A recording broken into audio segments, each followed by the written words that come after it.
Welcome to State of Unity podcast, where we talk with ordinary people doing extraordinary things. On the inaugural episode, Dima and Cara reflect on growth, cultural norms, and pursuing dreams between laughter and introspective conversations. We're so excited for you to join us today and hope you learned something new.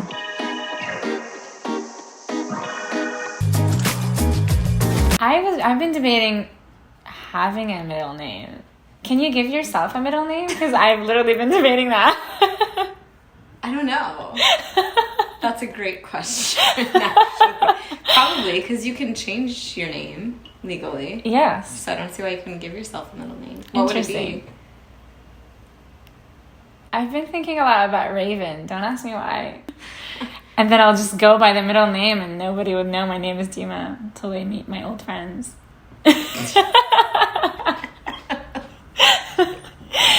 I feel like with the name Raven, you have to wear all black. No offense to any Ravens out there. Really? Okay. I pretty much do that anyways. Well, no, I do colors too. It also reminds me we've derailed. A lot, yeah. Okay, back to you. I want to know more on the interesting life of Cara Irene. Sure. Where should I start? We could start about a little bit of who you are, where you are in life, some of the goals that you might have for the future, what you're working on now, etc. Okay. So I was born in the Midwest. I lived there up until I was, 2014 I moved to Florida. Mm-hmm. I hate being cold, and I just felt like I was living half my life locked indoors. So it was a natural progression. I picked Tampa for a few different reasons, and I had never actually been here before I moved here. So interesting. That was a really cool experience. Just a shock and sorry. No, I'm sorry I cut you off, but did you have that fear where like, okay, I'm moving somewhere that I literally do not know and don't know what to expect? Will I like this or not? And what if I don't? Did you have that question in your mind when you moved here? That's a really good question, and honestly, I don't remember feeling that way. I remember feeling very excited, and I remember feeling 100% confident that it was in God's plan. And even though I didn't really know what to expect, like I had nothing here. I had no job lined up. I had never been here before. Nothing really, aside from my one friend. And at least some savings, right? Actually, no. No. Wow, big jump. Okay. No, because I had just graduated college, and I paid for it out of pocket. Wow. And in addition to that, decided that I didn't want to miss out on a once-in-a-lifetime opportunity to join a mission trip that my brother was leading. So I actually charged that entire trip to my credit card. So I was in the negative when I moved. Okay. Yeah. Big moves. Yeah. Based on hunches. Yes. Well, I wouldn't say hunches. Like you were more confident. You know the Lord, the Lord. And when you have that peace, you just know, like, He's carried me through so much. Yeah. And I had no doubt that He would continue to carry me through here. Wow, it's amazing. Thanks.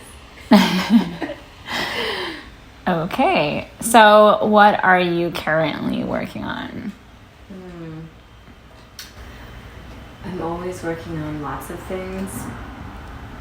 However, my biggest and most exciting focus right now is launching a company, which is not something I ever envisioned myself doing, even though I've always been told that I have that entrepreneurial mindset and personality. So it's exciting, it's scary, it's overwhelming, but it's also something that I feel like I have to do. Again, that God calling, right? Yes. So I do feel this, like I feel like, you know, when it's time, it'll inevitably start forming into, like, it's like a ball that keeps on rolling. Yeah. But that start of it is like you start it when you know you're ready and when you feel the calling. Mm-hmm. Just like you started your trip and you got on that, booked that plane and moved here, and you know it was time. Yeah. You knew it was time. Yeah, I feel like every little step, like God leads you one way and you can open the door and go through, or you can stay or go the other direction. I feel like every door that you open, then it leads you to another door, and you just keep getting closer and closer. I don't know, like everything kind of connects. I love that. I often think, I mean, I'm a very much perfectionist in what I do, and I'm also an anxious person at times. So I feel like, how many other moments have I felt the calling, yet I chose to settle or didn't listen to it, versus how many times was it not the right time for real, and that's why I didn't feel the moment to walk through it. Yeah. If that makes sense. It does. I want to say it was in a book I read a while ago, and it talked about how conceited we can be. How we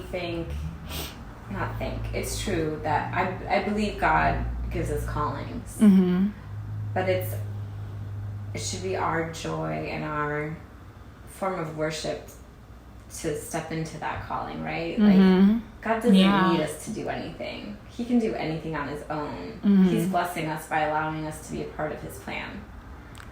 Wow. And that is a big statement. I like that statement because I never thought about it that way. Yeah. So it's not, if we don't have the courage to step into his plan, somebody else will. And the world's going to keep going without, whether or not we do one thing or another. Yeah. And it's just like, am I going to be the one that partners with him on this, or am I going to sit on the sidelines because I was too scared to step into it?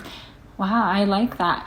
I also feel like a lot of it has to do with, I guess, how much you trust God at that moment, right? Because if you're completely reliant on him, and like you said, even though you don't know the outcome of the situation that you were going to step into, you trusted fully that God had you through it. So I feel like the times where I mentioned, if we're not taking those opportunities or we're not stepping into it, if it's clear and obvious that it's out there, it's our untrust or trust in God, and complete lack of faith. That was the word. Thank you. Faith, trust. Yeah. The same. Yeah. If you were to switch childhoods with another place, where would it be, and would you keep yours? So that's a tough question because I have had the mindset, I would say up until very recently, that, how do they say, like, you use your past as an excuse for the present, or like use your past for an excuse for whatever choices you made. So I did that for a long time.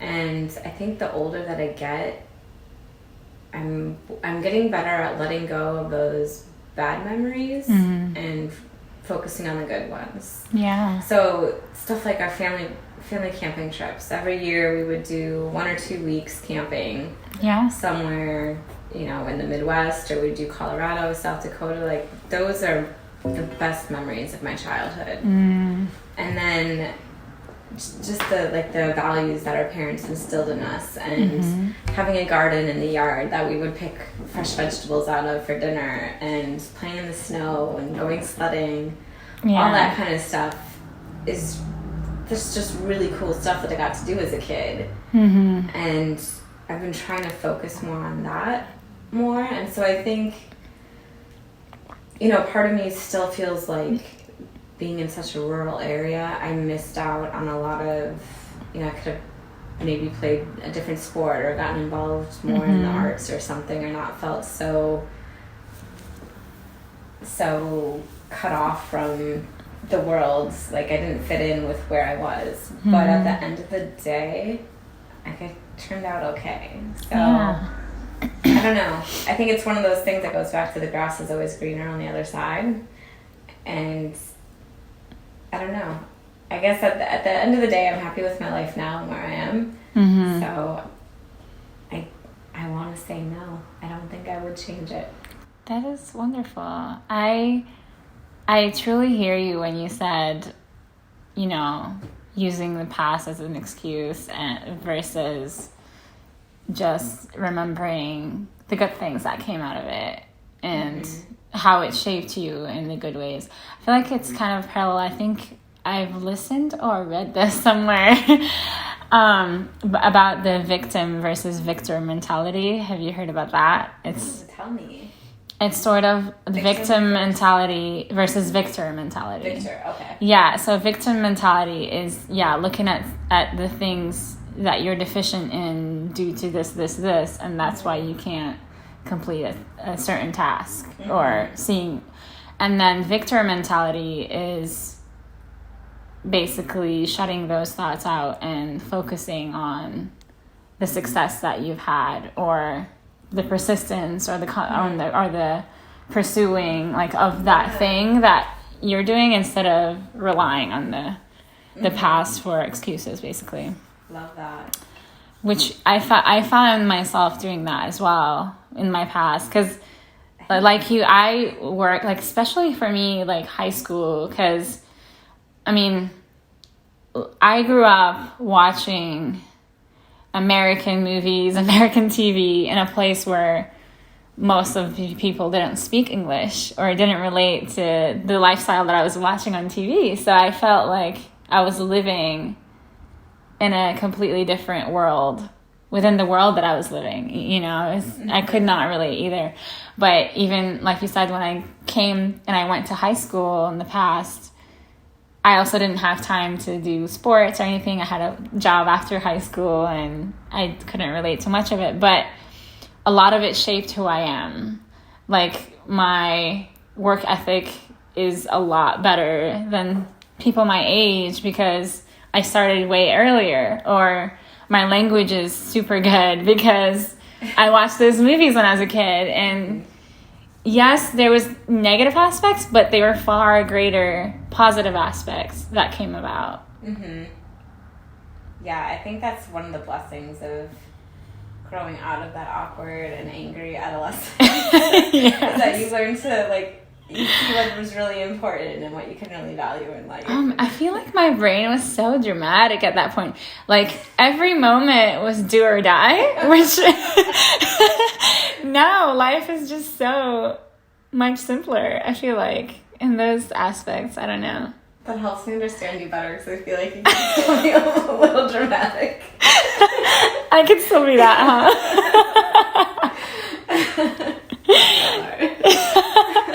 That makes sense, yeah. All right. Another, I know we segued a bit on that, but another one of my questions was, did you grow up in an environment where you were encouraged for your ambitions and wild ideas? I want to say yes. I don't know of like wild ideas that I had as a kid, but I do know, like, I loved playing music when I was a kid. So I had my parents put me in piano lessons. I got a guitar and they allowed me to do guitar lessons, and that was a huge outlet for me.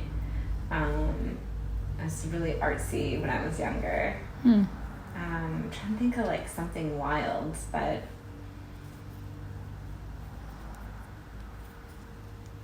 I mean, I really wanted to get some piercings and tattoos, and for that, they're still not for it. Okay. Sometimes it could be a good thing because I remember clearly wanting face piercings, and now that I'm my age, definitely wouldn't want one now. So. Oh, yeah. Case in point, I went against my parents' blessing and had my friend pierce my eyebrow with a cow needle. Nice. Got infected like a week later, and I have a scar for the rest of my life. So, well, does know best. It's barely noticeable, so. Best advice you've ever received? It could be a stranger on the street, because like some of these people that you talk to, the strangers that you don't know, give you the best advice for some reason. That hasn't happened to me, but there was a quote. So I remember in college we had an assignment. There was a bunch of quotes in the back of one of our textbooks, and we had to pick out our three favorites and say why they were. And one of mine, I don't remember who it was by, but he said, create your best work and compare it with the best in the world. And it helps me remember that we're all just people, and we all started in the same place. I don't want to say we're all given the same opportunities, but there's no reason why if I don't apply myself as hard as I can and strive as hard as I can, that I can't be performing at a level as anybody else. Now, does that go, do you think, about like art or music and everything? Do you think that some people are gifted more than others, though? And I mean, artistically speaking, because I feel like scientifically you could definitely read and study and get there, but so what's your ideas on that? That's a fun question, because I just heard, I think it was a podcast, they were talking about music and how some people obviously are just born with talent, right? They don't have to be taught, and other people work at it. But what's interesting is they did this experiment where they'd have two people, and they would tell people, or they would have, I don't know, play these different recordings, and then they would tell people, this person is just naturally talented, and here's them playing the piano. And then they'd play another one, and they'd say, this person has been practicing for 10 years at playing the piano, and this is where they are today. And they play them both. And the huge majority of people thought that they were more impressed with the natural talented one. But if you take away that prerequisite and just have two people playing the piano... You mean without telling the audience who's who? Yeah, okay. It's the same. Wow. But people are naturally just more impressed by natural talent. That gives me so much hope. Because as a kid, I never discovered anything that I was exceptionally good at. But I, like, now, for me, it's like, oh, I want to get into climbing. I'm going to work like 4 days, 5 days a week and get better at it. Oh, I'm interested in this. I'm going to work. So, yeah, some people work harder at things than that come naturally to others, but doesn't mean they're less valuable. If anything, they're more valued for their persistence and patience. Yeah.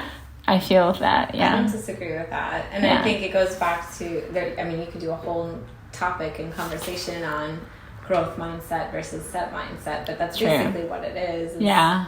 People believe that they have the power to achieve, and other people believe that they're just, this is it. I was born with it, and I can't change it. And that goes with not just talents that people are born with. That goes with the mentality of like settling for things, right? It's like, oh, I can't do this because I'm unable to do this. And people stay there because they rely on what they were born with instead of what they can make, right? Yeah, it's unfortunate, I think. Interesting. I need to figure out another word to end each statement or each question, because I can't keep saying interesting. Captivating. Fabulous. No. I need to control my laughter and stop my voice from shaking from being nervous. I'm just telling myself this on the recording so I could work on those things. Okay. All right. So, do you remember a vivid moment or memory attached to when you realized that the world must be bigger and I must explore? So many of them. Yeah.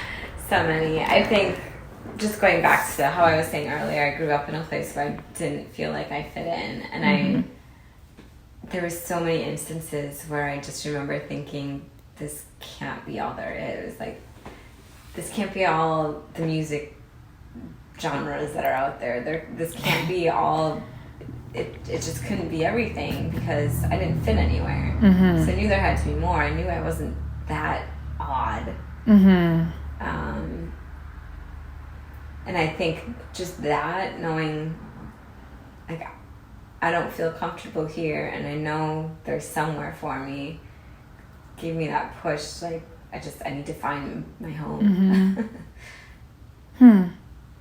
I can relate to that in a way.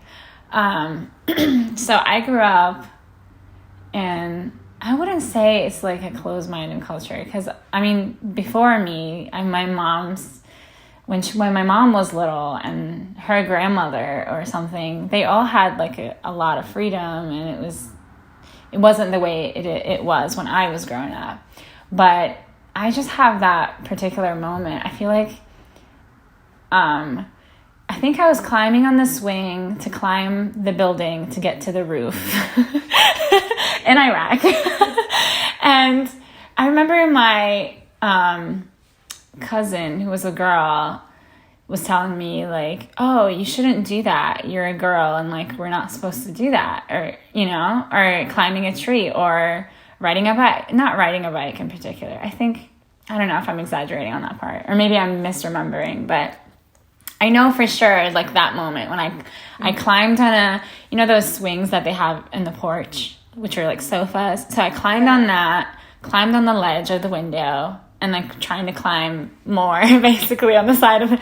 Wow, I was a climber from the beginning. But, yeah, I remember doing that, and I remember her, because like she has heard that from her dad or her mom, that we shouldn't climb like outside. That's not what we do, you know, because then, like, and I remember this in particular, like, we're wearing pants and we don't want anyone to like notice that you're a girl or like something like that. I don't know. And that hit me, like, I didn't understand that. Like, as a kid, I did not. And I feel like part of it was because I grew up the first few years of my life, I grew up in Turkey, which was a lot freer. Okay. In mindset, and then I moved to Iraq, and then I moved to Syria, which was a little more conservative, and I was very confused as a child, and I somehow didn't know whether I'm meant to fit in here or here, and I feel like coming here is like to the U.S. I feel like it's cool because you see all these people with different mindsets on how conservative they are. And everybody's just cool with each other, which is in Turkey the same thing too. It's like you see people who are wearing shorts with walking the same streets with the people who are wearing hijabs and covered up, and then nobody says anything about each other. That was the thing that was non-existent, I feel like, in the Middle East for me, is that you'll get stares and you'll get like talked for. You know, you will face some contradiction or confrontation about it. Yeah. But the countries where, like, I want to say, like Turkey here, where you don't face that confrontation, that's beautiful to me, because you're allowing everybody to live for who they are. Yeah. And I think we did brush up on that a little bit, but the discouraging moments or negative thoughts that people get or sometimes rise up in all of us, when you have a big dream or a goal to chase, do you get those often? And if so, how do you combat it? Like that voice in your head, maybe. Yeah.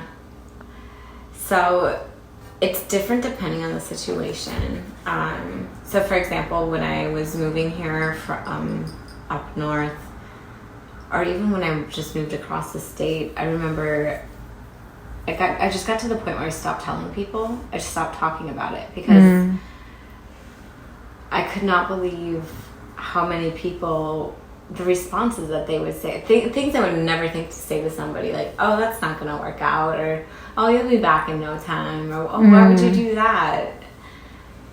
and just the lack of enthusiasm that anybody had for change or new opportunities just blew my mind. Or the criticism that you get with it. It's like, oh, maybe you should do this before doing that. Or which is sometimes a good thing, but if the tone is not right, it does come out in a defensive way or in another way. So one thing I've learned is to stay quiet through the process. Okay.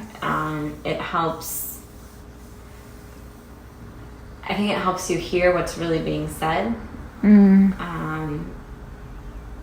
helps you not be swayed by things that maybe or other people's opinions for you. Yeah, right, because people don't know. So that would be for stuff like that, and then for other things like opportunities or jumping off a 40-foot waterfall or starting a new career, it would be to just one step at a time. I'm one of those people that gets overwhelmed with big picture. I kind of freeze, right? I don't know, like there's so many things to do that I just freeze because I can't focus on one thing. So I've learned for myself to just break it down, like, okay, today I just do this one thing or these two things. Or a friend actually taught me his, I don't know, 8 a.m., 9 a.m. goal. So you have your 3 hardest tasks for the day, and you don't do anything else until you knock those out. You turn your phone off, don't check your email, nothing, till those 3 things are done, and then you're able to start your day. And I think when you're doing that, you're consistently knocking off these hard things right away in the day. You're starting with that much more confidence when you go into everything else. So just little mind tricks like that to help yourself feel more confident, I think help. I listen to and read a lot of stuff that helps, just people that have done crazy things, and when you realize that they're all people with fears as well. Yeah. And they had those fears, and they had failures, and they just kept going because they just believed in this thing more than anything else. So that kind of helps too, because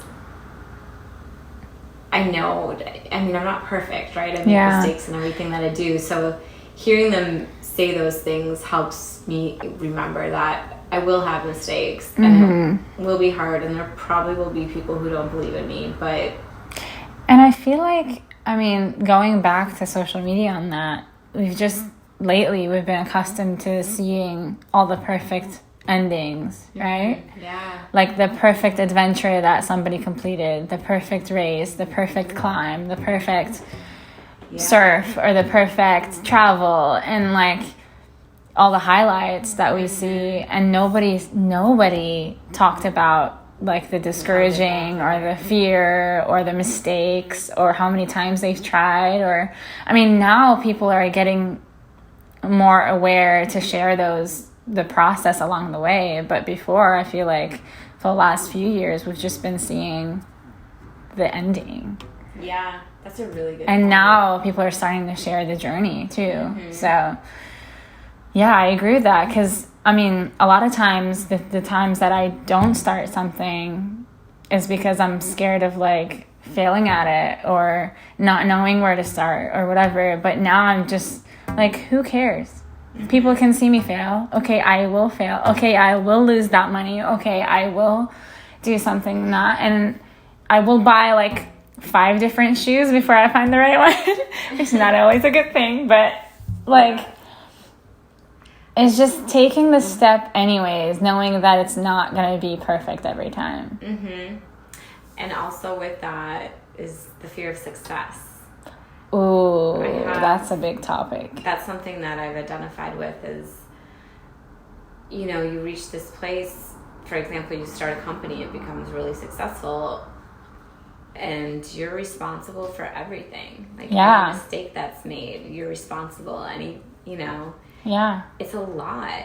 And I think that's almost, if not more overwhelming than trying and never getting there, is you tried and you made it, and now you have this thing that you're responsible for. I agree with that really, because I feel like that happened to me when I got this job, for sure. Or when I got the internship, I would say, because I felt like partly like I was holding back because I was super scared of what would happen if I just actually got it. And now I have to work hard, like to keep it up or to grow in it. And I see what you mean by this, the fear of success for sure. A lot of people, and then, you know, you never know if you're sabotaging yourself because every time you get close to those moments and making an excuse or finding another thing to occupy your time with instead of going through with it because you're afraid of reaching that.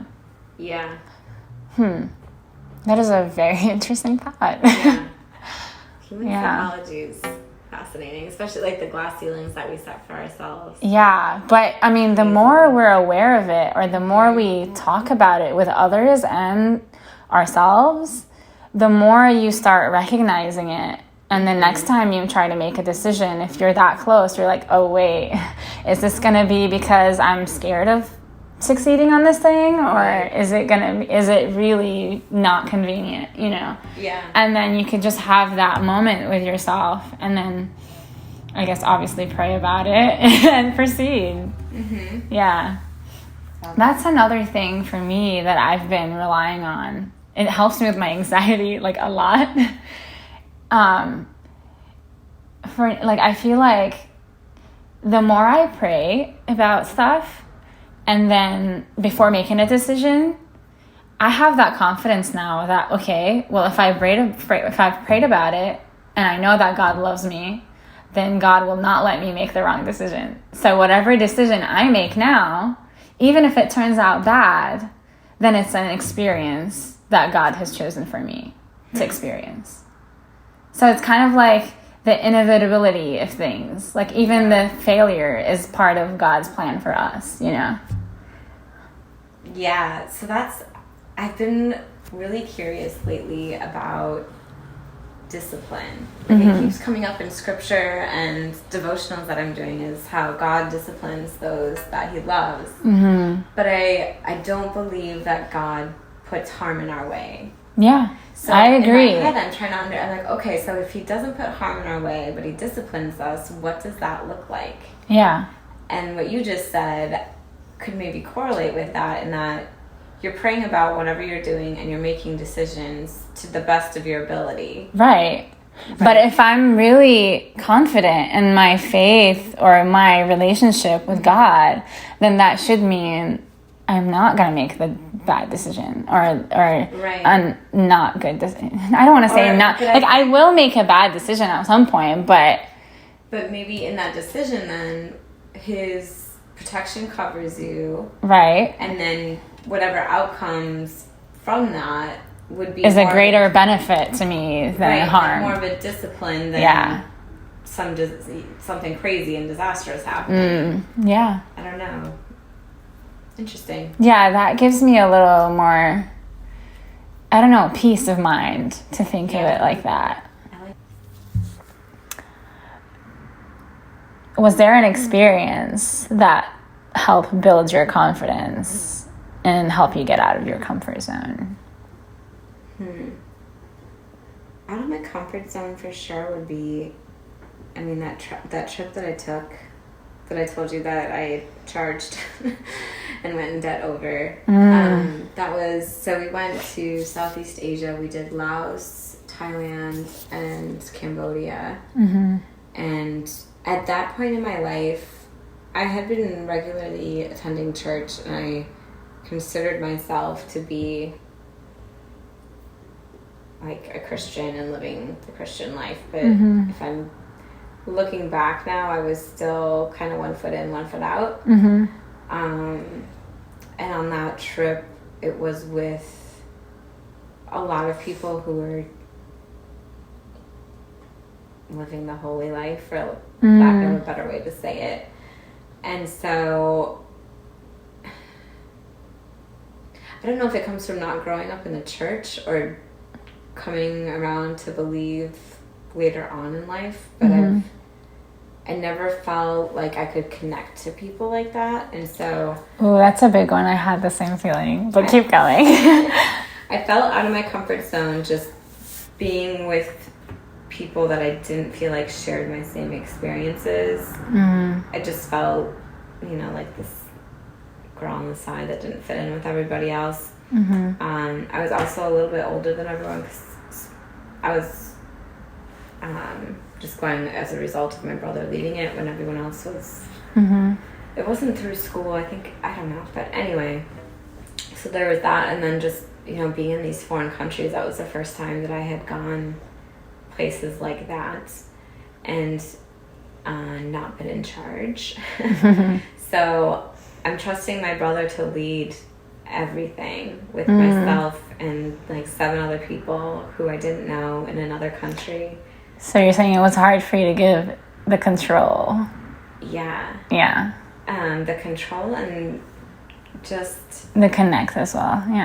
Just letting go and allowing myself to be vulnerable with people is those are like the 2 things I don't do.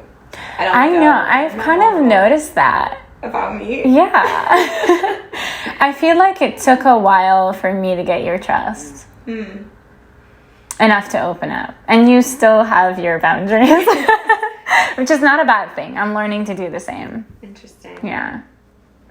Yeah, so and even to the point of which I'm not even aware of, because it's just who I am, but how closed off I am compared to other people. And I remember on that trip, we all prayed for God to break our hearts for something. And the whole time, they were all like, some of them would cry a lot, like over the top, and other ones sometimes. And I just, in my head, I'm like, is there something wrong with my heart? Like, why am I not feeling these deep emotional connections? But I think I've just built that wall so tall and so wide. And it definitely changed me without a doubt, but I think it was more after coming back than when I was there somehow. I mean, I feel like I have also like had that experience where the building walls to the point where, I mean, at some point you connect with people on a surface level, but it's hard for you to connect on a deeper level. But it's mostly due that maybe you've had experiences that were more trivial, that you felt like didn't connect with others, or you've just learned to shut it out because you didn't grow up sharing those. Or it's that narrative that I'm telling myself that these people are, I don't want to say better than me, but like... Oh, yeah, that's a big one, too. Because like everybody has their whole... everybody has their thing that they went through. Right. It takes me back to that feeling that I had growing up where I don't fit in because this or that. And that's not... Like, I never look at anybody and think that, right? No, yeah. I've learned now that it's like everybody has their own story. I feel that way a lot. Yeah. It's like, it doesn't... Why am I putting myself in this box? I've learned to like ignore that though, because like I still feel it. I'm like, oh, that person, like they've either like grown up, in a safer, better, or more complete environment, and they will not get me, or like you putting yourself outside rather than people putting you outside. And I feel like we've memorized that. That's one of the muscle memories. They're like, okay, once I was an outsider once, I'm always an outsider. Right. But breaking that shell to learn how to connect again definitely takes a long time. It's just you have to talk yourself into it. Yeah. It's like, okay, no, I'm going to ignore that feeling and I'm going to try to get to know that person. Yes. Like, no, I'm going to ignore that feeling and I'm going to try to fit in with this people, because I'm not who I used to be. I am who I am now. Right. And you're always working on yourself, so. Yeah, I'm getting better at that. Definitely getting better at that. And then the letting go of control too. I don't know if I'm getting better. Am I getting better at that? What do you think? I think you're getting better at that. You're letting me lead this interview, and I suck.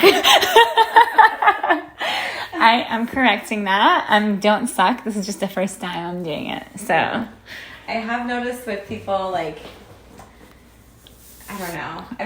I'm just becoming more aware of things. We'll leave it at that. So. Yeah. I like that. It's a good thing. Yeah, dude, 25 has been the year of awareness for me. And 2020, I mean, it was a bad year for most, but I learned so much about myself. I can't even, like, begin to tell you how much. Transformed. Yeah, for sure. It has been a transforming year. In the best way. All right. Probably because we were forced to, right? There's nothing to do. I mean, there's nothing else to do. Yeah, self-examine. But that's good. I feel like the entire world needed to self-examine. Yeah. Yeah. Still. I just feel like we were taken away from the distractions. And then we were facing what reality is. Like, and in your near area, like surrounding you, immediate surrounding, you know? You know what's funny? So yesterday I was driving home and I was thinking about how it's always portrayed in like movies or storylines or whatever. Mm-hmm. You go to your desk in the morning and you sit there all day and then you come home and you're on your phone doing emails all night and you're like addicted to your job and living this life. And in my head, I was never that person. But now that I've been out of it for so long, I was that person. Yeah. I was at my job every day. I was like top employee. I always had my emails on my phone. I would respond to any phone call at any time of day. If somebody needed me at 11 p.m. at night, I would jump up and go. Yeah, so you were consumed by it. Crazy out. Yeah, it was my life. And but I never saw myself that way. Yeah. Maybe it had something to do with the field that you were in as well. Because I feel like there isn't very hard, clear lines between your profession and what you like to do. Yeah, and that was another thing, is that I truly love my job, which not a lot of people do. Yes. So I think that makes a difference. But at the end of the day, it's still a job, and it's still a job. Yeah. And I think back to these opportunities that I didn't do because I was like, oh, I don't know, I should work. Like we've been kind of busy, and like I had friends that planned a trip to Whistler, like a ski trip, a couple of years ago, and I remember, I think I had just started the job where I was like a year in, or it was something where in my head I had that feeling like I'm gonna regret not going, but I just didn't feel comfortable going. And I still, like, it's been how many years now, and I'm still like, I should have went. No, I regret all the like trip opportunities that I should have taken in college and didn't, or like the summers that I should have taken off and didn't. Yeah, honestly, because life, right? It is life. I feel like it's very important to work hard, especially if you're trying to catch up. Like if you're trying to do this like a first generation, you're like, I'm gonna build a normal life in America, or like you know start at a level where I'm comfortable and not under that level, and you focus so hard on building that, but that you forget how to live. And I feel like I mean, it could be little moments or little opportunities, but take them. Yeah, get out there and live. Take that risk. Yeah. Yeah. Seriously. Yeah. I'm that way now. Like, I know for sure that I'm going to take more time off this year than I'm allowed to as a PTO. But, and it is my first year or second year at a professional job. So other people, like my coworkers, they're all staying late after work, and they're not taking PTO, and they're just climbing up that ladder. And I'm like, no, I'm not going to be that. Like, I am going to finish my job and do what I'm supposed to do, but I'm also going to live, because that's just as important as that. It's more important. More important even. I think that. I mean, I worked, my office was literally across the road from the #1 rated beach in America. You know how many times I went to the beach after work? Not enough times. 0. Yeah. Wow. 0. Yeah. No, I feel like, those moments are, What I don't am I know. doing? I walk in the office and I rush off to something else. There's no time. There's never any time. Yeah. But that's the thing, we need to create time. Next one. You're going to sail around the world. What do you name your boat? Carmen Sandiego. How did you get that so fast? Because I love the name Carmen. Okay. And I was like, where in the world is Carmen Sandiego? Did you ever? No, I don't know that. Okay, that's why it got lost on me. Or a video game or what? But I remember playing the game on my computer. I like this woman who, she was a spy or something. I don't remember. So I went in the boat Carmen Sandiego, and then she would, I guess her Instagram page could be where in the world is Carmen Sandiego. I don't know. Nice. I like that. How about you? I don't have that ready for you. No. Catch me if you can. Ooh, I like it. Yeah, if I'm sailing around the world, I feel like it's a catchy name, and it's one of the good movies I remember, like my childhood. Yeah. And it's a guy that just went for it, you know? He wasn't, I mean, he was a criminal. You've never seen it? I'll have to watch it. Oh my God, it's so good. Okay. We're going to watch it. It's going to be one of our movie nights. Okay.